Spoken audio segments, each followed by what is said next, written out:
The broadcast is now starting. All attendees are in listen-only mode.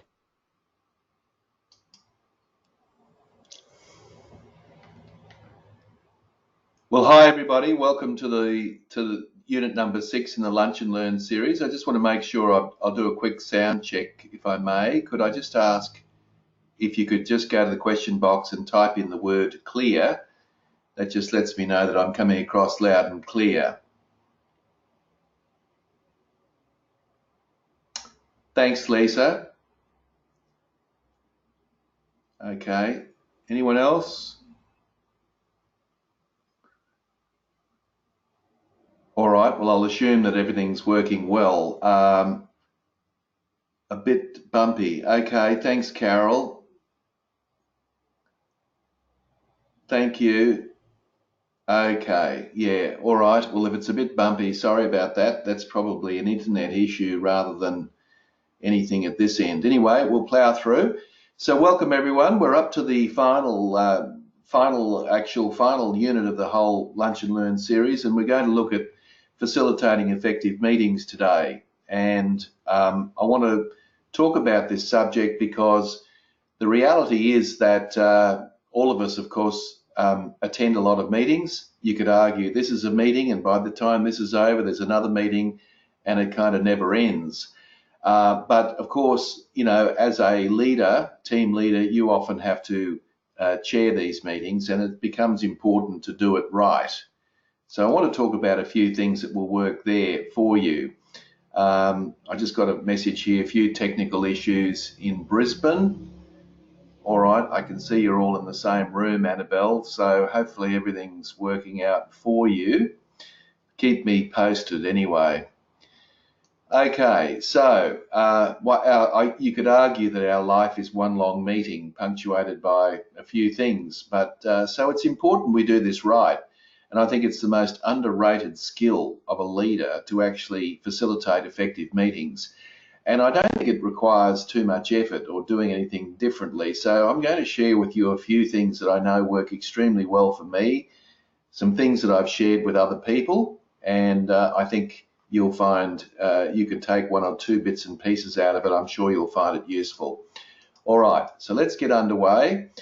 So you can see on the screen coming up soon, taking a little time to swap over, but basically we've covered 6 sessions, and I just wanted to quickly do a quick review of those sessions and then perhaps get stuck into our session today. So way back in the dim dark ages, we looked at Unit 1, which was around the ingredients of effective feedback, and the homework that I gave you there was to actually find an opportunity each day to give 3 bits of positive feedback. And we do know that there's a linkage between feedback and engagement, and whether it's positive or constructive feedback, there is a link there. Then we did the enhancing your personal influence, and some people had an opportunity or decided to take the opportunity to complete the influencing capabilities profile. But essentially it was being aware of the fact that there are a number of different influencing styles or strategies, and the idea is to try and use them all, because by using them all, you're going to be more effective. We looked at Unit 3, which is optimizing team performance, and essentially my comment there was that it's important to actually have the conversation. By having regular, meaningful conversations with your team members, you are likely to get a better level of engagement. A better level of engagement is likely to lead to greater productivity at the end. In Unit 4, we looked at a number of different motivational strategies or models and frameworks. And I guess my point there is, when it all boils down to it, giving people a sense of autonomy, mastery, and purpose is the key feature there. And in Unit 5, which was the last one we did, we looked at understanding people and their personalities. And today, of course, we're going to be looking at facilitating effective meetings. All right, now you were given some homework to do from last time, and the homework was to try to approach people you lead with an emphasis on personality type, and just to be aware of that becomes extremely important to do that. And of course, it was based on a rule which we would call the rule, or the platinum rule rather than the golden rule. And the golden rule says, treat people how you want to be treated. But the platinum rule is different. That is, treat people how they want to be treated. So what that last session was really about was that whole notion of treating people how they want to be treated. And by doing that, you're likely to engage and have a better rapport and influence over those people. So I hope you had a bit of fun with that. And of course, you had the personality profile that you could certainly distribute amongst your team in community recoveries. And I hope you had a chance to do that and have a bit of fun with that. But if you haven't, of course, you've got that profile and you can do that at any stage that you want. But it's just a great way to have another sort of meeting and create some awareness with people that you may not have already had. So let's launch into today's topic. And there are a couple of things that I want to cover today, which I think is critically important when we're talking about leading teams. I first of all want to talk about the context of meetings. Now, I've categorized meetings in a variety of different ways, and I'm going to have a look at those in different ways. And I dare say you either facilitate or attend, or both, a variety of meetings for different reasons. And we're going to look at those shortly. And we're going to look particularly at the cost of meetings. Meetings cost a lot of money. Of course, they don't end up on the balance sheet as such, but they do cost money when we get a number of people in a room. And one of the costs, of course, is the opportunity costs when people aren't doing something else. So we'll look at that. We'll look at the structure of meetings and how you structure your meetings, and how perhaps you might consider restructuring your meetings to add greater value to the meetings that you have with people. We'll look at some interpersonal and leadership skills that are really relevant to getting the best from your team, and from a facilitator's point of view, or the chairing of the meeting point of view.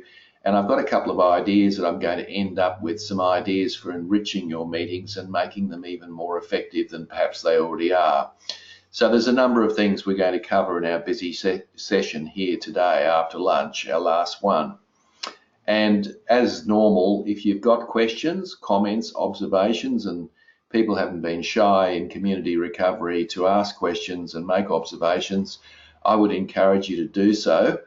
If you're in a room, perhaps you might just pass those messages on to whoever's looking after that side of things. And please, when you think of a question, ask one as soon as you can. Don't wait till the end, because we may run out of time. Okay, so there's 4 key things. So let's move on and talk about the meetings in general, and a couple of comments that I want to make about meetings before we launch into some of the skills that might be useful in facilitating more effective meetings. So I would argue that getting good at running productive meetings is one of the most critical and untapped skills of any leader. I would say that, we talk about delegation, we talk about, difficult conversations and all the rest of it, and yet we spend a lot of our time in meetings. And of course, you probably chair a lot of those meetings, and therefore it's your responsibility to make those meetings as effective as you possibly can. And so I want to share with you some very practical ideas around how you might do that. But I want you to get into your mind that it's important to become good at running meetings. We all attend meetings that are inefficient. We all attend meetings that really are mindless reporting processes, not to suggest that reporting isn't important, but we all attend meetings that we really probably get very little out of. So the good news for you is that if you decide to become better at running meetings, and I hope you do, then you will stand out, because, as I say, the majority of meetings are very ordinary in the way they're run. So becoming extraordinary at facilitating meetings is in your best interest for lots of reasons. Okay. Now, I would also make another observation about meetings that's important, and that is this, that The meetings themselves, that is the meetings that you attend and also the meetings that you actually facilitate, the meetings themselves are not actually productive. Now, that might seem like a very strange thing for me to say, but it's actually what happens between or doesn't happen between meetings that determines the effectiveness of the meeting. So all a meeting's attempting to do is to organise people's thoughts and actions in between meetings. And really, the meetings themselves is the opportunity to do that. And a good example of that is the Lunch and Learn series. Okay, we're running an online meeting here. If you decide or if you choose not to do anything from these meetings, in other words, you don't do the homework that we set or make some changes or think differently about how you go about your business, then what's going to happen is, of course, these meetings haven't been very effective. So the homework component of the meeting in this case is very important, just as it is for people to follow up on certain things between meetings. So I just want you to get your head around that. It's really what goes on between the meetings that really is the key to how effective a meeting actually is. Now, of course, there are meetings to make decisions. I understand that. There are meetings to educate people. I understand that. But ultimately, the test of how effective a meeting is what happens after the meeting, in between that meeting and the next meeting as such. So let's actually now turn our attention to the different types of meetings that we have. Now, there are a range of different types of meetings, and of course, there probably is a combination of different purposes in meetings, but I've at least made an effort to categorize meetings in various ways. So we'll actually look at the different categories that we have in meetings and consider how they, how many of those meetings you might attend, how many of them you actually facilitate, and so forth. So we've got meetings, first of all, to inform people. Now, so for example, if a decision's been made inside the department and you need to get your team together to convey that information that's been passed down from above, then obviously that's an information sharing meeting. And there are meetings that are important. These meetings are important because everyone's in the room at the same time. And so therefore, because everyone's in the room at the same time, they get the same information. There's no opportunity to filter it as such. Of course, there might be personal filtering, but beyond that, the same information is given to everybody in the same way at the same time. So we've got information meetings. Of course, information meetings could also be meetings where you are getting reports back from other people who are performing their work. So information, of course, can go both ways. And of course, there are meetings to educate people as well, which we commonly refer to as training programs or workshops. And these are meetings where people are actually coming together to learn a particular skill or competency. And of course, many of us attend many of those. Some of us run them, but most of us have attended plenty of those in our career. So there's education meetings. And there are also meetings to clarify. So these are meetings that give people a chance, if they're confused about perhaps what their priorities are or where the focus needs to be over the next quarter, these meetings help to clarify those sorts of situations as such. And we've also got meetings to engage people, and these are meetings where, of course, you'd expect everybody in the meeting to actually contribute and to make comment and observations and so forth. So those meetings are about engaging people in a particular course of action or a problem or a solution of some variety. And of course, we've got solving collective problems meetings where we might get our team together and want to draw upon the resources of everybody in the room. And by doing that, we can get some indication of a consensus or a particular viewpoint about how we might attack some particular problem. We've also got meetings that are very common in the workplace, and I'm sure you have plenty of these inside your department, and that is the review meeting. That is where people come along and basically share with the rest of the team what they're working on or what they intend to be working on in the following week, or what they've been working on in the week before. And this is an opportunity to convey information across a team. And the final meeting type is to make decisions. And these are meetings where there might be a collective or shared leadership approach, where the leader wants the team to be engaged in the decision-making process. Now, obviously, many meetings are a combination of those things, but I think it's just an important starting point before we get any further, just to acknowledge that there are a variety of different meetings. And the important thing to think about, I guess, before you're going to chair a meeting is, what is its purpose? Is it to inform? Is it to educate? Is it to clarify? Is it to engage? Is it to solve problems? Is it to review progress, or is it to actually make decisions? So it's a good idea to have an overarching vision for the meeting. And of course, if you engage too many of these particular purposes, you'll find that the meeting can be quite confusing. All right, so let's move on now to the cost of meetings. Now, many of us don't consider the cost of meetings, and the reason for that, of course, is they're hidden costs. You know, in your budget each year, you don't have a meeting cost. But nevertheless, even though it's hidden, the costs are quite significant. And I just wanted to draw your attention to that, just to make a really important point about the cost of meetings. So let's consider this. So here we have, and of course you can do this very easily with your team. So the first thing to work out, if you're going to work out the cost of a meeting, is what's the average income of your team per hour. So that is, let's say there were 6 people in a team, and their average cost, multiply that by 6, and you end up with a cost in terms of wages of people attending that meeting. So that's a cost.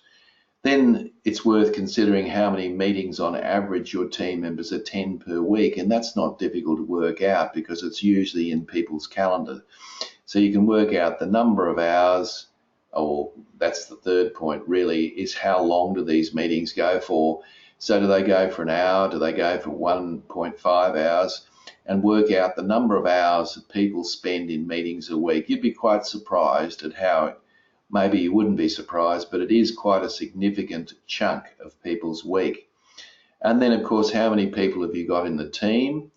And then the last question there is an important one. What are the opportunity costs? So in other words, when people are attending meetings, whilst they still might be fiddling with their iPad or whatever, ultimately they're not able to do something else. So they're sitting there. So if they're in a meeting for an hour, then the argument is that's really taking up 2 hours of their time, not 1 hour. Why? Because they're there for an hour, of course, but for that other hour, they can't spend that time. While they're there, of course, they can't spend that time working on other things. So in other words, every hour you spend in a meeting is actually costing you 2 hours. That's the extra hour in opportunity costs. So let's put some figures to this and just show you how interesting this can be. So let's assume, and these are very conservative figures, let's assume that the average income of your team is $31.25 an hour. So we've worked that out. That's what everyone gets paid per hour, whether they're at the meeting or not. And let's assume that each person in your team has 5 meetings a week. As I said, it's fairly conservative. It's probably more likely more than those. But let's assume there's 5 meetings per week. Let's assume that each of those meetings take, say, 2 hours. I realise that it's conventional to have 1 hour meetings, but let's assume that there are 10 hours a week taken up by meetings, which I don't think is unreasonable. And so on a 40-hour week, that's 25% of your time is soaked up by meetings. And let's assume that in your team we have 6 people, including yourself. All right, and of course, in terms of opportunities, we need to double that cost, as I mentioned earlier, because you're not doing something else while you're sitting in the meeting. So if we work a calculation on those figures, what this amounts to over the course of a year is with 6 people, with those figures that I've shown you, it's actually costing your team $195,000 a year just to meet. Now, some of those meetings, of course, aren't meetings that you're running. Some of them are meetings with stakeholders and the like, but nevertheless, that's the cost, which is pretty significant, because if that was in a line item in the budget, you would probably question it. But of course it's not, so you don't. Now let's take that further. Let's talk about an organisation that has 1,000 people in it. So it might be a government department or a big business or whatever. Let's say that there's 1,000 people in an organisation. Now, based on the figures that I've gone through with you, I've calculated that the cost to that organisation over the course of a year will be $32.5 million a year in terms of the costs that go towards meetings, which is significant. Now, I'm not at all advocating that we should get rid of meetings. I think there's probably an opportunity for us to question, some of the meetings we have. No doubt there's also opportunities to cut the time back on meetings. I have no doubt about that. And it's also perhaps an opportunity to consider what meetings we're attending and why we're attending those meetings. But if the figure for 1,000 people is $32.5 million, that's a significant expense. So the question's not, the question really is, are we getting $32.5 million of value from our meetings each year? That's the question. That's the real question we need to ask. So you can see that it's a significant cost, and I just wanted to point that out to people before we went any further, that every time you have a meeting, it costs probably more than you think, and maybe most of us don't think about that too much. All right, so if you've got any questions or comments or observations, and look, there are a couple here which are very good. Tim, this doesn't include travel either for those of us who need to travel. Yeah, good, great point, Wayne. Yeah, you throw travel into it, you're talking about, it may well be double, if not more than that. So Wayne's just mentioning that Sabina and Annabelle, Carla and Jill are in the same room. Okay, thank you, Wayne. Yeah, look, you make a good point. We haven't even calculated that in. So in rural areas or in areas that are sparsely populated, we're talking significant amounts of money on top of the figures that I've run. So look, the point I'm trying to make here is not that meetings are a fact of life. We've just got to be sensitive and aware that if the meeting costs are significant, which they are, then we've got to do what we can to make sure that the meetings are worthwhile for those people that attended, which is very important. All right, so here's a couple of things that I strongly recommend that you don't do. And if people have got strong opinions or different opinions to this, look, type it in, because I'm keen to hear. But the first thing I would say, or one of the key tips I would give you in terms of meetings, and I see this a lot, I see a trend of this a lot, and that is that I don't think it's a good idea to rotate the chair. You see a lot of people doing this, and I say to team leaders, why are you doing that? And they say to me that they're doing it because what they're trying to do is engage everybody in the meeting. And the idea is that by rotating the chair, that is giving everyone around the table an opportunity to run the meeting, that at least at that meeting, that person's going to be fully engaged in the meeting because they're running the meeting. There might be another argument that suggests that, it's a developmental opportunity for people that aren't normally leaders. Now, I accept that, as a developmental opportunity, it might be useful, but here's the point. A lot of people don't want to do it. So they reluctantly will chair the meeting and perhaps do it so poorly that you end up doing it yourself anyway. So I'm not sure it's a good idea, because I think as a leader, I would argue that one of your core responsibilities is to run those meetings. Now, I'm happy for people to challenge that, but I think there are other ways of engaging people in a meeting, and I'm going to get into those in a bit more detail. You can engage people in a variety of ways, but I think if we're rotating for engagement, then it suggests that we could perhaps look at other ways of doing it. And if we're rotating it for skill development, just understand that not everybody necessarily wants to be a leader.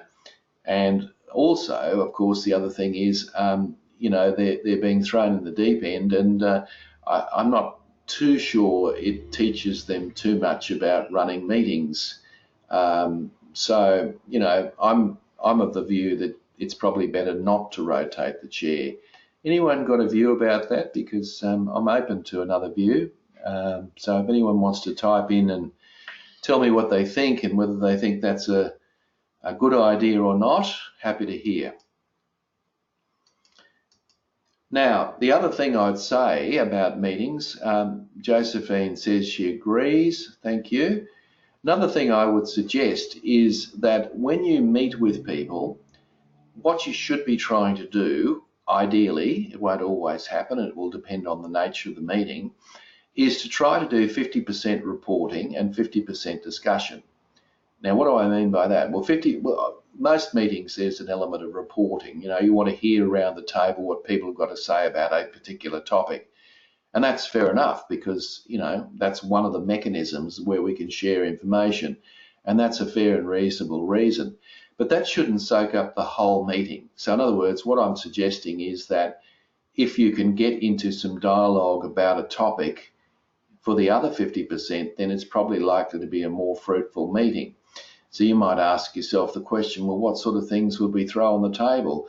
Well, there are lots of events in your line of work that can be discussed in terms of lessons learned. You can talk about a topic that's affecting the department or your particular area in the organisation, and you could throw that on the table and get people's opinions about it. There is a range of things that you can do. So try ideally to work on 50% reporting and 50% on discussion. Won't always be exactly 50-50, no doubt. Some meetings might be full discussion and some meetings might be full reporting. But as an ideal, what you should be aiming for is a balance between the two, I think. All right, so that's another principle I think you should be aiming for. Now, in your line of work, of course, you have a significant number of critical incidents because that's essentially your bread and butter. Your job is to manage recovery, and if you think about it, obviously that's the nature of what you do. So you can use critical incidents not just to talk about what needs to happen next or what, planning purposes. Of course you need to use your meetings for that, and I would say that that's a good thing. But you can also use those for lessons learned, and for example, you can do an after action review. What went well, what didn't go well, and what would we do differently in the next situation or incident that we have. So use your critical incidents for a range of things, but the good news is in terms of community recovery, you've got lots of incidents where you can debrief on and use in your meetings, and I'm sure you do. Now, another thing that's important and not to be underestimated is to clarify people's roles in meetings. Now, you might think that everyone in your team explicitly or even implicitly understands everyone else's role around the table. This would be a big mistake. This is a bad assumption to make. In other words, not everyone's absolutely crystal clear about their functional role, despite what you might think. And one of the things I strongly recommend that you do is that during your meetings, particularly for newly formed teams, is to go around the table and get people in a couple of minutes to explain their role, what their priorities are, and perhaps even what keeps them up at night. So by doing that, you're conveying information about the roles around the table that people have in a particular situation. Now that's a good thing to do because it's an opportunity to share information, but don't fall into the assumption that everybody around the table understands what everybody else's role is. Big mistake. And you can do that at a meeting, or the other part of it would be to ask each person in the team to brief the rest of the team for 2 minutes about their role. So the questions could be, what's my role? What are the challenges I'm facing in my role? What are the key priorities I have in my role? And what are the things that keep me awake at night in my role? Assuming, of course, something does keep you awake at night in your role. So by doing that, it's a little bit more interesting than just a mindless reporting process, and also you're enlightening people about that. Sabina would like to know your thoughts on supervision meetings. Thanks, Wayne.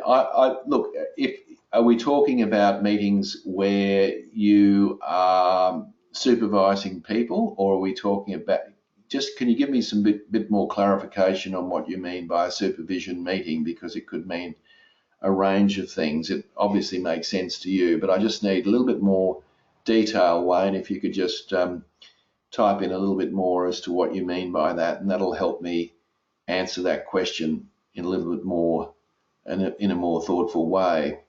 Just while you're doing that, let's move on to the next important concept, if you like, in meetings. Here we go. Wayne's got right back to me. One-on-one with your supervisor. Okay, right, I'm with you. So look, obviously, if you're having a one-on-one meeting with your supervisor, it's easy to assume that they've got an agenda, and sometimes they have, sometimes they haven't. But what I think would be a bit of advice that I'd have for you is that when you do have your supervision meeting, that you go there with an agenda yourself.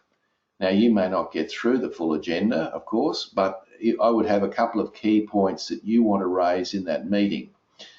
So that, in other words, you're going to get something out of that meeting. Certainly, you're going to probably respond to whatever the supervisor believes is important at the time. And you can base it on your achievement capability plans, absolutely, says Wayne. But you work out if, and here's a thing that I think is really, really useful. When I go to those sort of meetings, such as the one that you're referring to there, Sabina, I would then think to myself, what is the number one thing that I want to get out of this meeting? So I just have a few minutes of thought and think, what do I want to get out of this meeting? Which is a great focusing tool. And then, of course, you then pursue that. So hopefully that's helped a little bit with that regard. But the bottom line is I would have some key things that you want to raise with your manager at those meetings. So it's not just a one-way process. All right, now this concept of standing meetings, I think that they've got a lot of value, particularly outdoors. And of course, some of these things are not applicable to you. Some of them are very applicable. You take what you want out of this. But look, I think the idea of if people are standing around in a meeting, then the meeting tends to be a lot shorter because people are standing up, and you tend, interesting enough, to get more done. And so standing meetings are great sort of work in progress type meetings. So for example, in a change of shift in a production area between the two shifts before another shift takes over, that would be an excellent example of when you would use a standing meeting. Or if you're on site in an emergency, this would be another opportunity to have a stand-up meeting. So stand-up meetings actually can be very effective and are highly underrated. Of course, you can have them in an office environment as well, but normally they're done in a room and people have got seats and there's a table there and all the rest of it, so it looks a bit strange standing up in a room like that. But nevertheless, I have seen them done in office environments and they can be done extremely effectively.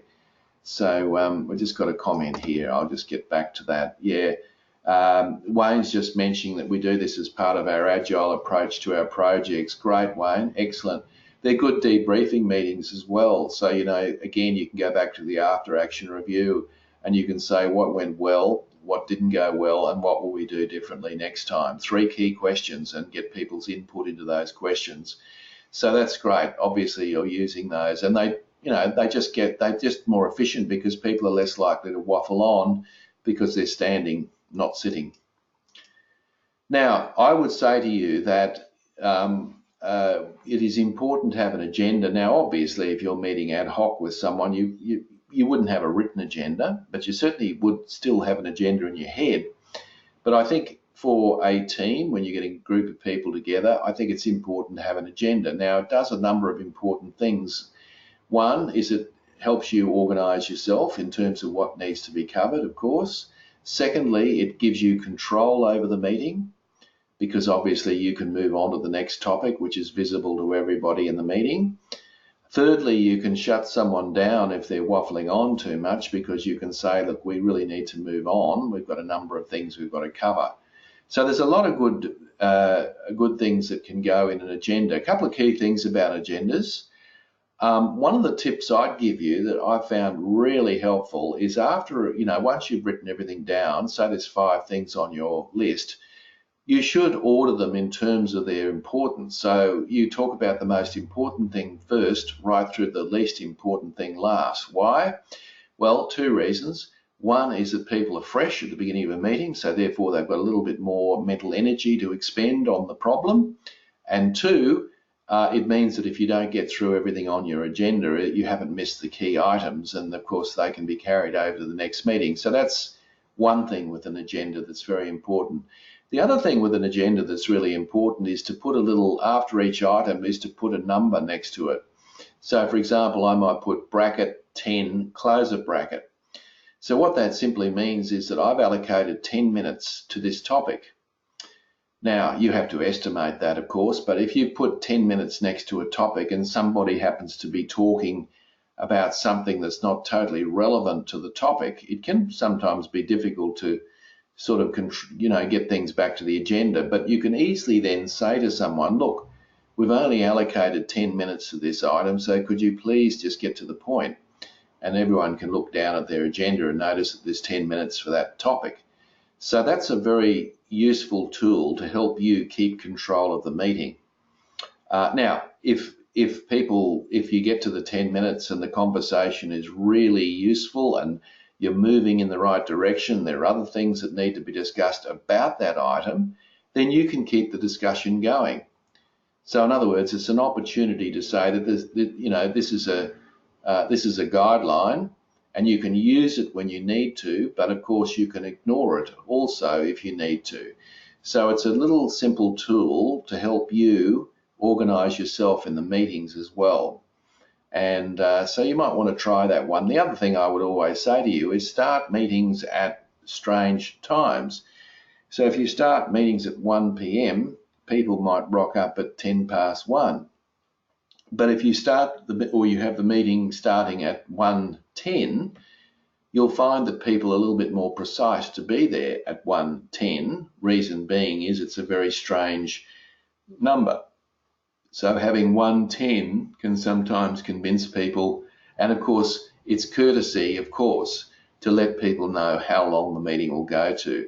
So if the meeting's from 1:10 to 2:10, it's important that you finish at 2:10 through common courtesy, because you've got to be somewhere, but not only you have to be somewhere, everyone else in your team has got other things they've got to do as well. So it's not good form to be running overtime in a meeting. And that's why if you put your most important to your least important, it's not such a burden, because you can simply take up those points at the next meeting. So there's a few tips on agendas. Now, one of the underestimated things that I think people should do in meetings is to summarise at the end of the meeting. Now, you don't have to do this as the chair of the meeting. What you can do is find somebody in your team or in the room who's very good at summarising. Now, I'll bet you know who they are already. These are people who are just good at getting to the nub of it, getting to the knack of the key things that have come out of a meeting. They're good at picking the eyes out of an issue. And you actually ask them to do that. Now, this is not minutes. Don't get confused with this. Of course, you've got to have minutes for some meetings. This is more than what I'm talking about when I talk about minutes. So at the end, you defer to that person and ask them to summarise the key things that have come out of the meeting. Well, one, they're going to be on the alert because they've been given a job, so you've got them engaged for the hour. But secondly, they're doing some of the heavy lifting, so you don't have to do that yourself. And that person then can run through, the 3 or 4 key points that have come out of the meeting. And of course, if they've missed anything, you can ask other people, is there anything that's missing from that list? So find people who can do that. So instead of delegating or rotating the chair, a good thing might be to rotate the summary rather than the chair. But a summary is great because as people walk out the door, it's fresh in their mind what the key things are that have been decided in the meeting, and people feel a sense of accomplishment because as they walk out, they realise that they've actually done, there's been a certain number of things done in the meeting, some of which they'd forgotten about right at the beginning of the meeting. So that's something I'd strongly recommend you consider. Now, the energy levels in a meeting are very interesting, and this graph will come up. It's a little bit delayed for some reason, but it hopefully will come up shortly. But now it's fairly obvious that when you begin a meeting, the energy levels are reasonably high. But interestingly enough, the energy levels aren't high right at the beginning. What I mean by that, there we go, it's up there now, which is great. So what it means at the beginning, there's a little bit of a warm up, and then as people get into the meeting, the key energy level is at the beginning of a meeting. So that's why it's important to discuss the most important things at the beginning of a meeting. And then as the meeting continues, you can notice that the energy level tails off. I'm sure you realise this personally, but it's also important to realise this in terms of the management of the meeting itself. So in other words, by the time we get to the end of the meeting, the energy level is probably at its lowest, and I would strongly recommend that an hour is about right for a meeting. Anything more than that, and you'll find that people's effectiveness will drop off significantly. You'd be better off having two 1-hour meetings and one 2-hour meeting, notwithstanding the travel issues that Wayne mentioned before. Obviously, if you've got those things, you've got to take them into account, and perhaps a 1-2 hour meeting might be more important at that stage. Now, what I want to do now is just share with you the setup of the room, which I think can be quite interesting. So let's have a look at the setup of the room. And what you're noticing should be coming up on your screen at some point, but how you set up the room can have a significant bearing on the level of participation in the meeting. It can have a lot to do with the atmosphere in the room. So it's not to be underestimated. So what I want to share with you now is a number of configurations. So if you start over on the left-hand side at the top, we've got the good old theatre style meeting. That's where everyone's in rows, and you've got a group of people out the front sitting at a table, typical shareholders meeting, for example. This sort of setup is very good for information conveying. So you've got a group of people at the top who are probably going to get grilled in the meeting, and you've got a group in the audience who can ask questions, make comments and observations to the people sitting at the top table. So conveying information between one group of decision makers and a body of people, that's a good setup. Of course, the next one going clockwise, so this is the classroom setup. The difference between the classroom setup and the theatre style is that there are desks. And so, this is ideal when you've actually got people who need to take notes, or whether it's on whether it's on a computer, or, they're there to take notes. And so, again, you've got the expert out the front who's making some observations, and that the people sitting in the rows can obviously take down notes from that. Now, the weakness of this setup, of course, is that there isn't much dialogue going on between the people in the classroom scenario, which is where the U-shape comes in, which is the third one along. Now, that's a typical sort of setup for most workshops and training groups. Now, the U-shape is great because it's a little more relaxing. It takes away the barrier between, say, the facilitator and the group. It also means that the majority of people in the team are facing each other, and it does open itself up for a little bit more dialogue between people because of the fact that they're facing each other. So that's pretty good. Now, if we keep going down to the cabaret style, or what people might call cafeteria style, this is a lot of my workshops are actually done in this configuration. And the reason that I do them in this configuration is it's even better than the U shape for getting participation. Because what you can do is at each table, you can give people a problem to solve or something to consider, and they're sitting around a table, so it's a ready-made group. They can come to an agreement about something, and one of those people can then report back to the rest of the group based on the deliberations of the team. And of course, what you can do is, if it's a day-long meeting, you can swap people around so that everyone gets an opportunity to move and share with other groups. So that's one of my favourites. Now, the banquet style is probably a more formal style where you might have a dinner and some dignitaries, and you have a guest speaker, say the minister's there, and you've got a few other people at the head table. And of course, everyone's sitting around a table for a meal. And so that's a more formal presentation style of meeting. Not very good for participation with the group, of course, but very good in terms of the sharing the meal and all the rest of it. And I would suggest that many of you probably use the last one there, which is the conference style, where people sit around a table facing each other. So it's very good in the sense that there's a table there for people to take notes and leave their notes, and also the majority of people, again, are facing each other. So I'm not suggesting that you need to go away and reconfigure your setup, but just think intelligently about the sort of presentations and meetings you attend. And if you set the room up appropriate for that presentation, it will make a big difference in terms of how the meeting runs. So Wayne is just asking a question here on behalf of Sabina, wanting to know your thoughts on the psychology of where they position themselves, i.e. in relation to power influence. It's a great question, thank you. I always believe that the person who is chairing the meeting should be sitting at the head of the table. And I say this because not only is there an expectation of everybody in the team believing that that is where you should sit, it is the best position because you are chairing the meeting. At the end of the day, you are chairing the meeting.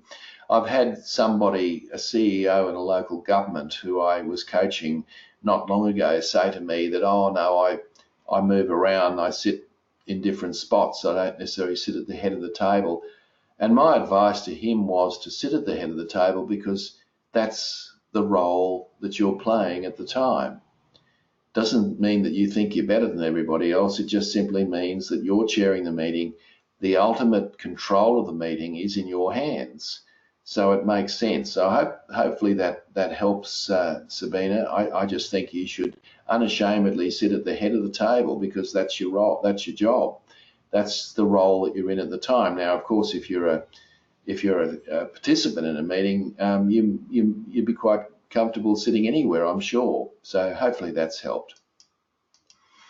Now, the other thing I strongly recommend that you do in your meetings is another little tip that might help you, is that I think it's a good idea to have or to invite guest speakers to your meetings. Now, you might say, oh, we haven't got a budget for that. I'm not talking about celebrity guest speakers. I'm talking about people who may be able to shed light on an issue that's really important in your team meetings. For example, that could be somebody internal inside your organisation who you liaise with regularly. So they could be an internal stakeholder who you invite to the meeting to speak for about 10 minutes on their area and some of the challenges that they face in the work that they do. Now, that's good because it breaks up the meeting, it gives people an opportunity to ask questions of that person, and it gives that person a forum to perhaps explain certain things to people that may not otherwise be so obvious. So that's something that I want you to think about. You could also have guest speakers who are from your team. So these are people who might talk very briefly about their background or some of their experience, or if someone's got a technical expertise, they might be able to share that at a team meeting. So think about that. You don't need to put a whole chunk of time aside for a guest speaker. You could actually have a very dynamic session with about 10 minutes. So you don't stress people out. You just say, look, you've got about 5 minutes to prepare, 5 minutes of presentation, and then I'll give 5 minutes to everybody to ask questions and so forth. That can be really powerful, and rest assured there are plenty of people inside the department who would relish the opportunity of addressing your team if it's in their interest to do so. So have a think about how you might actually latch on to that sort of opportunity. And of course, in this day and age, you can have teleconferencing and all the rest of it. I realise there's usually an issue around technology and all the rest. But if you can get all that set up beforehand and you can bring a speaker on at a certain time, it can make a huge difference. And of course, the people at your table will appreciate the opportunity as long as, of course, it's relevant to their needs at the time. So think about that. Now, a couple of skills that you might like to consider in terms of running meetings and so forth that become really important. One of the things I strongly recommend that you get good at, and I think I've talked about this anyway in the Lunch and Learn series, but I think one of the things that would be really useful is to learn how to paraphrase in meetings. Now, paraphrasing gives you the opportunity of being able to say, so in other words, the key point you're making is that we have not got good working relationships with X. I'm not sure, they might have spent 5 minutes talking about that, but at the end of it, you summarize or paraphrase is a better way of putting it. And there's 3 good reasons for doing that. One is you're doing it to check to make sure that you've actually got it right. Okay, now you may not, but that's one reason for doing it. The second reason for doing it is to make sure that the other person knows, as chair of that meeting, that you've actually heard them.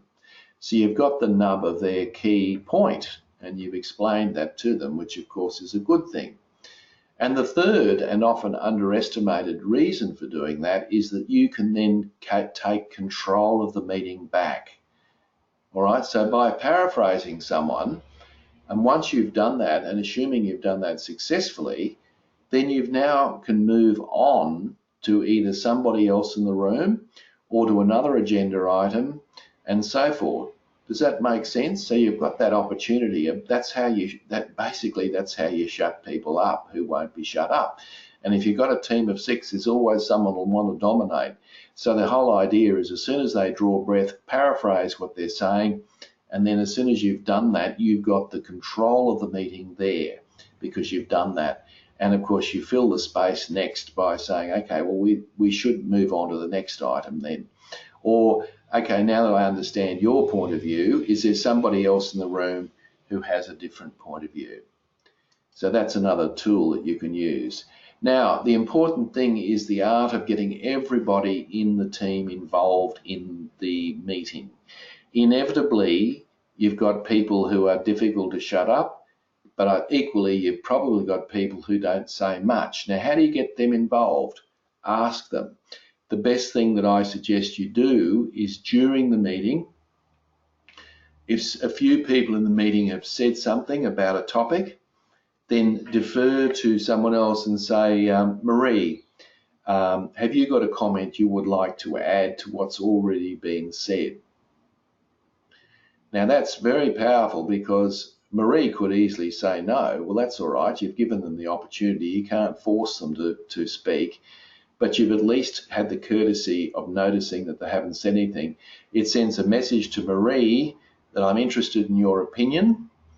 It also sends a message to the other quiet ones in the room that I'm also perhaps interested in your opinion as well, and perhaps because of that I might speak up. So don't be afraid to actually call people to ask them for their opinion in a meeting. It is a very good way of getting people completely engaged in your meeting. And as I said, it's not losing face because the person can easily say, no, I've got nothing I want to add. That's easy to say. So it's not as if they're put on the spot. in the sense that they've got to say something because you deferred to them. Now, one of the things you might like to consider in your meetings that I think is very powerful, and I've underestimated how powerful this was a team values charter. Now, I designed a team values charter in one of my books in the New Influencing Toolkit.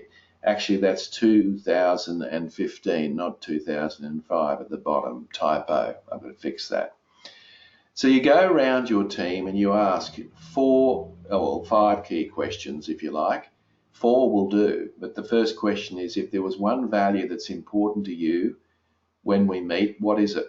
Now, these are distinct from the department or the public sector values. These are values in relation to how the team deal with each other. So you ask people to write down a value. So, for example, I might write down respect and say, what does it mean? So, what does that mean? In other words, can you define it? Why is it important? So that's good because it gives you an insight into other people and why they consider certain behaviours important. And then the fourth question is, what behaviours would demonstrate that value? So what practically would be done in order for people to meet that? And the opposite, which is question 5, is what behaviours would violate that? Now, you can record all that and create what I said is a team values charter. Now, you'll get these slides and recording later, so you can actually look at that. We're just pressed for a bit of time to spend too much time on that. But that's one very interesting discussion thing that you can do in a meeting that can be, and I can assure you, this is very, very powerful, more than you probably think, because you're engaging people in a discussion about what's important about the way they get treated in a team. Now, one of the other things that I think is really important is, go around the table at the beginning of a meeting and ask for a win for the week. Now, when you first do this, you'll find that people are scratching their head thinking, I can't think of anything for a whole week, which is kind of sad in a way. But at the end of the day, we're always going to talk about the negatives, we're going to talk about the disaster, we're going to talk about, events and all sorts of things in your line of work. How about we actually start with something positive? So start with a win for the week. Now, you start first, so you've got to have a win to start with. You've got to explain yours, and then you go around the table. I can assure you that if you start your meetings with a win for the week, because you're creating an upward spiral of positivity, by the end of, so let's say it's probably after about the 3rd meeting where you've asked that, if you stopped all of a sudden, then people would protest and they'd say, where's this win for the week? Because they've brought along something they want to brag about. So have a win for the week. It's just an uplifting way to start a meeting. Now you might say, oh, that's a bit of fluff. No, there are wins that go on every day that you may not hear about, and isn't it good to share that in the team? So it's actually very positive, and I'd strongly recommend you do that. Just got another question here from Annabelle. Annabelle's asking, how do you keep people engaged when most of our meetings are by Skype or Telelink? Even more important, Annabelle, to ask the question that I did and say, Fred, we haven't heard from you yet. Is there anything you would like to add to what's already been said?